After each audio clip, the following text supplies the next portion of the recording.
ನಾನು ಸ್ವಾಮಿ ವಿವೇಕಾನಂದ. ಜನನದಿಂದ ನನ್ನ ಹೆಸರು ನರೇಂದ್ರನಾಥ ದತ್ತ.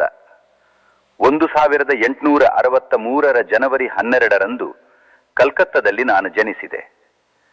ನನ್ನ ಜೀವನದ ಗುರಿ ಮಾನವನೊಳಗಿನ ದೈವತ್ವವನ್ನು ಎಚ್ಚರಿಸುವುದು.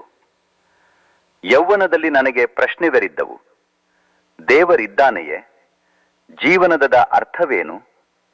ಆ ಪ್ರಶ್ನೆಗಳಿಗೆ ಉತ್ತರ ಕೊಟ್ಟವರು ನನ್ನ ಗುರು ಶ್ರೀ ರಾಮಕೃಷ್ಣ ಪರಮಹಂಸರು. ಅವರ ಸಾನ್ನಿಧ್ಯದಲ್ಲಿ ನಾನು ನನ್ನನ್ನು ಕಂಡುಕೊಂಡೆ.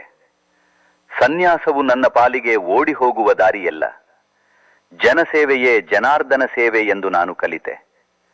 ಬಡವರಲ್ಲಿ, ದುರ್ಬಲರಲ್ಲೇ ದೇವರನ್ನು ನೋಡಿದೆ.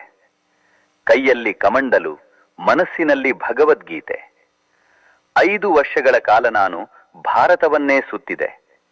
ಈ ದೇಶದ ನೋವು, ಶಕ್ತಿ, ಆತ್ಮಗೌರವ ಎಲ್ಲವನ್ನೂ ನನ್ನ ಹೃದಯದಲ್ಲಿ ಹೊತ್ತುಕೊಂಡೆ.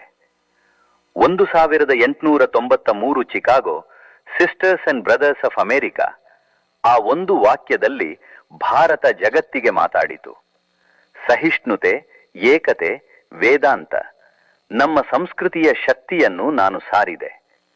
ನಂತರ ನಾನು ಸ್ಥಾಪಿಸಿದೆ ರಾಮಕೃಷ್ಣ ಮಠ ಮತ್ತು ರಾಮಕೃಷ್ಣ ಮಿಷನ್. ನನ್ನ ಮಂತ್ರ ಒಂದೇ: ಆತ್ಮನೋ ಮೋಕ್ಷಾರ್ಥಂ ಜಗದ್ಹಿತಾಯ ಚ. ಸ್ವಯಂ ಉದ್ಧಾರಕ್ಕೂ ಜಗತ್ತಿನ ಹಿತಕ್ಕೂ. ಯುವಕರೇ, ನಿಮ್ಮೊಳಗೆ ಅಪಾರ ಶಕ್ತಿ ಇದೆ.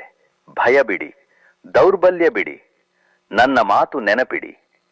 ಏಳಿ ಎದ್ದೇಳಿ, ಗುರಿ ಮುಟ್ಟುವ ತನಕ ನಿಲ್ಲದಿರಿ.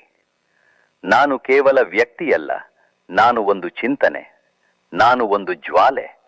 ಆ ಜ್ವಾಲೆಯನ್ನು ನಿಮ್ಮೊಳಗೆ ಜೀವಂತವಾಗಿಡಿ.